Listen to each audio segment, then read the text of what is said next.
Skade's story begins in grief and anger.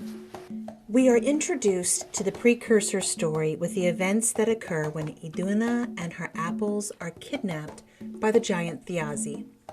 That tale results in the giant's death, leading straight into the arrival of Skade on the scene. In the Prose Edda, particularly in Skaldskaparmál, she arrives in Asgard to confront the gods after her father is killed. Her arrival is spectacular for a woman, and the fact that it is included in the existing texts shows how extraordinary it must have been during retellings. Skadi does not arrive quietly. She is armed, accompanied by wolves, prepared for conflict, and carrying the weight of what has been taken from her.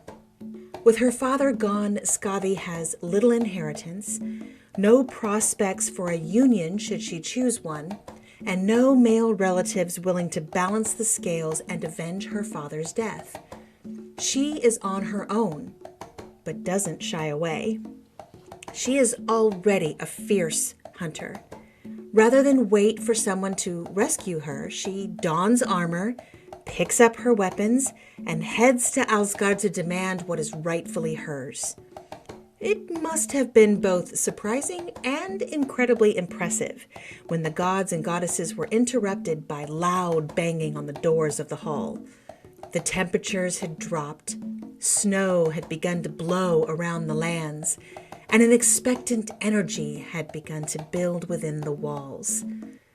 An energy that was heightened when the doors were opened and this shield woman of Jotun descent stood upon the threshold, fully armed and prepared to kick ass and take names. Now, the gods could have tossed her out of the hall and chased her out of Asgard, but Odin instead welcomed her and asked of her travels and eventually her intent.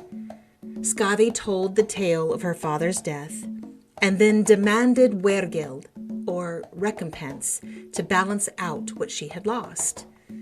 Instead of continuing the cycle of violence, the gods listened to her requests for compensation. First, she would choose an eligible husband from among them. A reasonable request, considering the times and societal rules. Odin agreed, but added the stipulation that she would choose only by the appearance of their feet. Skadi agreed, thinking that Balder, the radiant god, would surely have the most beautiful set of feet. Such was not the case.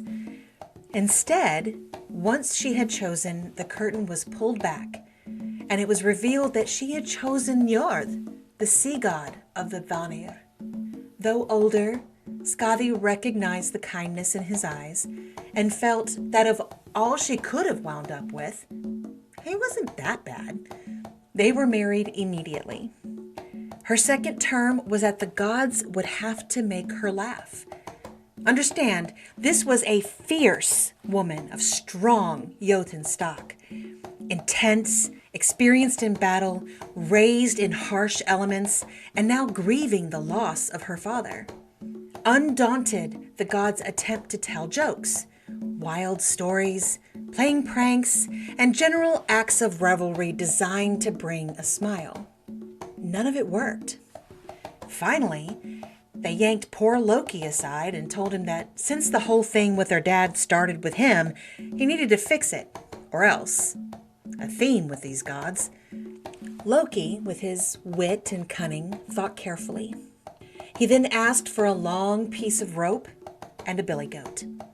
Yes, a goat. What happened next surely rivals any other tale of gods or goddesses anywhere. Now, a goat's beard is very sensitive, especially a buck's.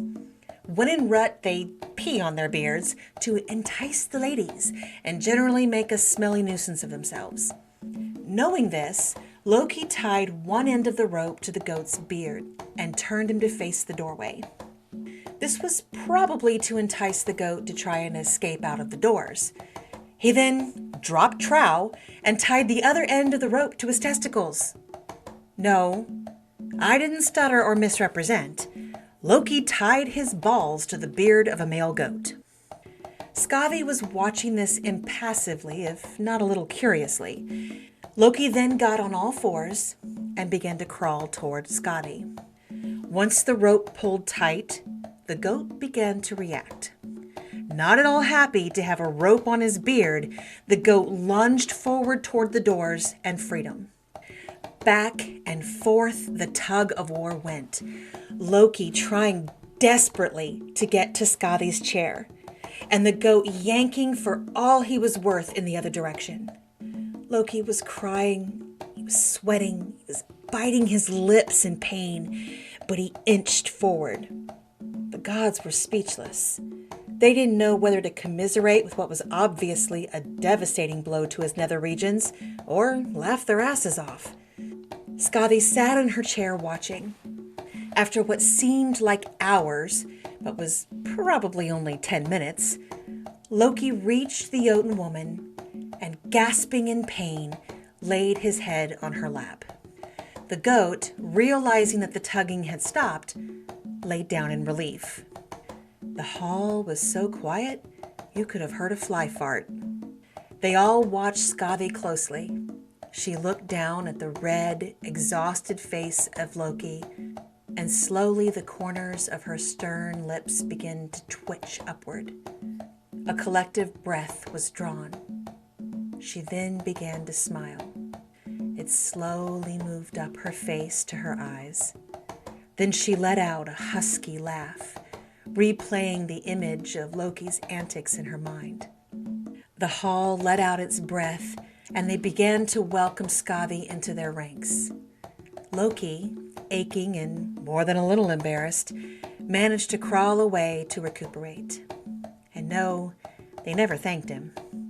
In recognition of the events and to add one final parting gift to balance the scales of Wergild, Odin conjured the eyes of Thiazi and set them to the heavens, so that whenever Skaði was in need, she could see her father watching over her. What is striking about this story is how unforced it is.